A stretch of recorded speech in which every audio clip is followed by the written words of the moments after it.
joined now by Conservative MP for Faversham and Mid-Kent, Helen Whatley. She's backed the Prime Minister's deal last time. And also Labour MP for Bethnal Green and Bow, Rushanara Ali, who didn't. Anything changed, ladies?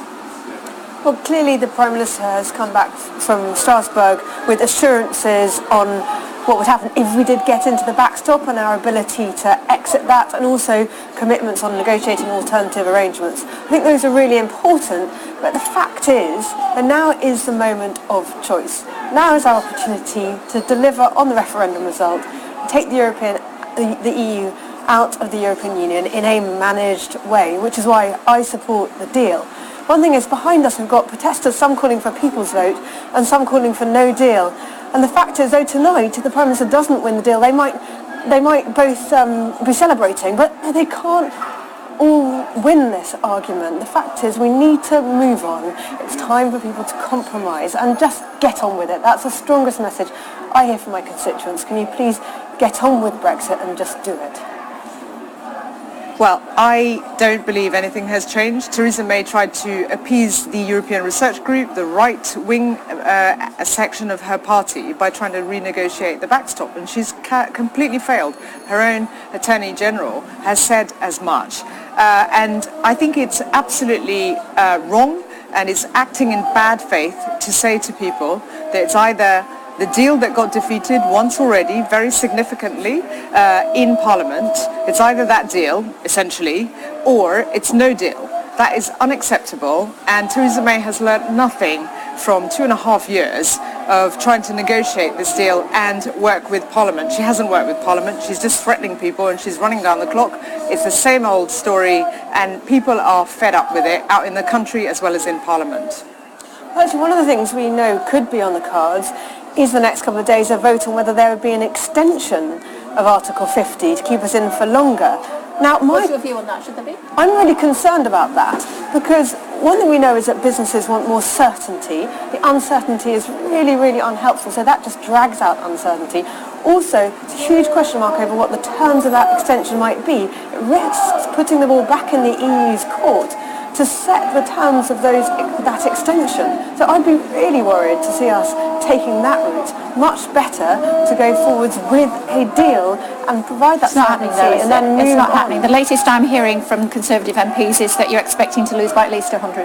Look, I know it's going to be a huge challenge, but I've noticed quite a lot of people who were previously strongly against the deal coming round and recognising, although they don't love what's in it, actually this is the choice that's on the table. Now is the time that particularly those who have been supporting Brexit all the way through, this is their time to make sure that they achieve the Brexit they've campaigned for.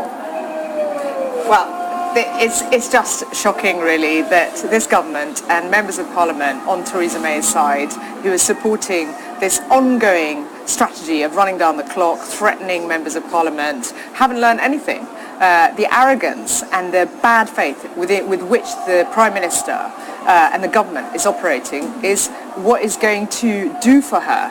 And that's what's happened. And frankly, what we cannot have is this completely irresponsible approach to threatening the country with no deal when the consequences are damaging and potentially catastrophic. The country is not ready for no deal. So what's Jeremy Corbyn done to put aside party politics in order to further the interests of the country with the European Union? Well, he and other parties and trade unionists met with the Prime Minister. Belatedly, she came and reached out over 2 years after the negotiations began, and she gave them nothing. She provided no assurances. She did not meet any of those institutions and parties halfway. He wouldn't even go to And what about the trade union leaders? What about the other parties? We're talking about Jeremy Corbyn every parties. And he did. He eventually did, and we got nothing out of it because this Prime Minister is not interested. This Prime Minister is not interested. So he threw in the towel. He wouldn't go to number 10. He wasn't interested in having a conversation with her. He did meet with the government. Eventually. He did meet with the government. The government had nothing to offer.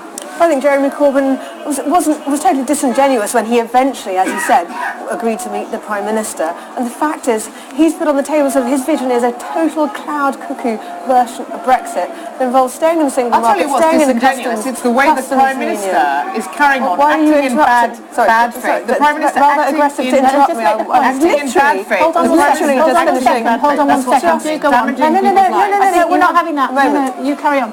So I think, Jeremy Corbyn's position on Brexit, well, it's been all over the place, but to the extent that he's put out what deal he would like, it's absolutely impossible. It's cloud cuckoo land, well, staying in the single market, staying in the customs union, which we know goes with free movement and isn't actually leaving the European Union as people voted for. So we have a pragmatic deal on the table, and I do really wish that actually we'd get some more support. It's not pragmatic because nobody's going to vote. Well, it's going to lose significantly. Your turn.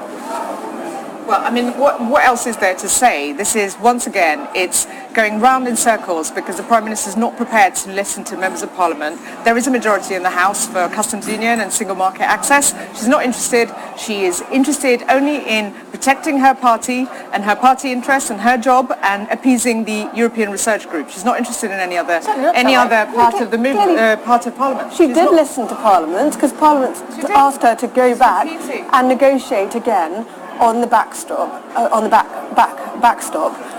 for the withdrawal agreement. The Attorney General said it wasn't satisfactory what she came back with. Well, actually, you should defer to his exact words. Yeah, and he said that there are some specific risks around us being able to leave the backstop should we get into it. It wasn't a big enough change. If the EU negotiates in bad faith. He said it wasn't a big enough change. So there has been a material change on that. Also, real commitments from the European Union on the alternative mechanisms to avoid a hard border. So this is a change. He's been completely frank with Parliament on his advice on that. But I think it's just untrue to say the Prime Minister hasn't listened. She very specifically went back to the EU and negotiated on exactly what people wanted and has come back and said, well, this is what I can get from the European Union. And now really is the moment to say, the country voted to leave the European Union. Now is the moment to do it.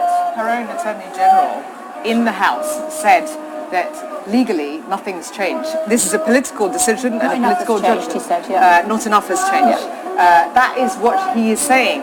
And, you can keep repeating what's been done, what's been said, but frankly, we're not going to move forward. Theresa May has committed to allowing votes tomorrow and the day after. Okay. I hope she sticks to those. Ladies, we're out of time. Just on predictions for the vote tonight. Who knows, anybody's guess, but I expect a significant defeat. Well, I clearly want it to go through, and I'm concerned about the consequences of it. Doesn't. What's your prediction? Let's say a day is a long time in politics, and there's still some time to run. I'm not in the game of speculating. I'm not the whip. Okay.